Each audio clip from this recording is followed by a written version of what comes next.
আলাইকুম। রান্নার সুভৃতা চ্যানেল থেকে সবাইকে ধন্যবাদ। এই প্রচণ্ড গরমে এক গ্লাস বেলের শরবত অসাধারণ, কলিজা ঠান্ডা হয়ে যাবে। আমি প্রথমেই একটি পাকা বেল নিয়ে নিব, যেটি আমাদের নিজেদের গাছের বেল।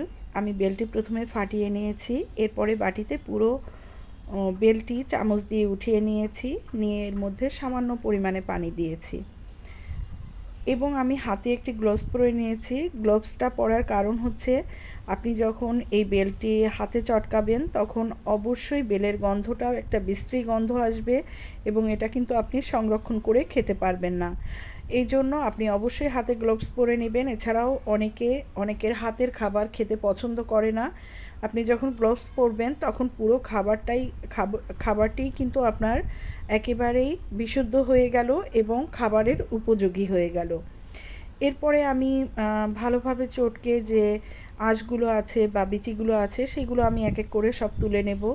তুলে নেওয়া হয়ে গেলে এর মধ্যে আমি আরও বেশি পরিমাণে একটু পানি দিয়ে নেব।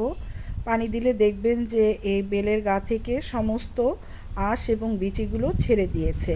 এগুলো আপনি একে একে সবটা তুলে নেবেন। তুলে নিয়ে আপনি এর মধ্যে বেশি পরিমাণে পানি দিয়ে দিবেন এবং 1 কাপ পরিমাণে চিনি দিবেন। আচ্ছা, আমি বলিনি কিন্তু যে বেলটি কত বড় হবে। আমার এই বেলটি হচ্ছে মাঝারি সাইজের একটি বেল। আমি এতে 4 গ্লাস পরিমাণে পানি দিয়েছি এবং 1 কাপ পরিমাণে চিনি দিয়েছি। এখন আপনি এর ঘনত্বটা কতটুকু রাখবেন এটা কিন্তু সম্পূর্ণ আপনার ব্যাপার। আপনি চাইলে এর থেকে কমিয়েও দিতে পারেন পানি, আবার বাড়িয়েও দিতে পারেন। যদি পানি বাড়িয়ে দেন তবে চিনিটাও বাড়িয়ে দিবেন। আর আমি এটা সম্পূর্ণ ঠান্ডা পানি থেকে করেছি, যার কারণে আমি কোনো আইস কিউব ইউজ করব না। এরপরে আমি এই বেলটি পুরোটা হয়ে গেলে চাইলে আমি এটা ব্লেন্ডারে দিতে পারি। আমি যেহেতু এটা ব্লেন্ডারে দিব না, হাতে করেছি, এই জন্য আমি এটা একটা জগের মধ্যে সংরক্ষণ করব এবং আমি যখন গেস্ট আসবে বাসায় তখন এটা আমি পরিবেশন করব।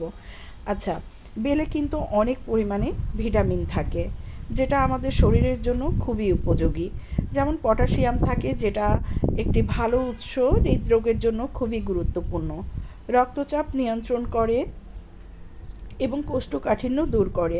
যারা রেগুলার বেলের শরবত খান তাদের কোষ্ঠকাঠিন্যটা একেবারেই দূর হয়ে যাবে, হজম শক্তি বৃদ্ধি করবে, ক্যান্সার প্রতিরোধ করবে ও কিডনি সুস্থ থাকবে।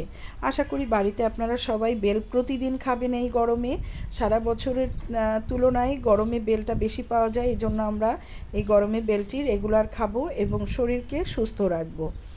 আশা করি সবাই আমার এই বেলের শরবতটি বাসায় করে ট্রাই করবেন এবং আমার চ্যানেলটিকে সবাই সাবস্ক্রাইব করে দেবেন, লাইক কমেন্ট শেয়ার করবেন। এবং আমার ভুল ত্রুটি থাকতে পারে, আমি আপনাদের নতুন ব্লগ দেখছি, যদি কোনো ভুল হয় অবশ্যই আপনারা আমাকে কমেন্টে জানাবেন। আশা করি সবাই ভালো থাকবেন, আমার জন্য সবাই দোয়া করবেন, আমিও আপনাদের সবার জন্য দোয়া করি। আল্লাহ হাফেজ।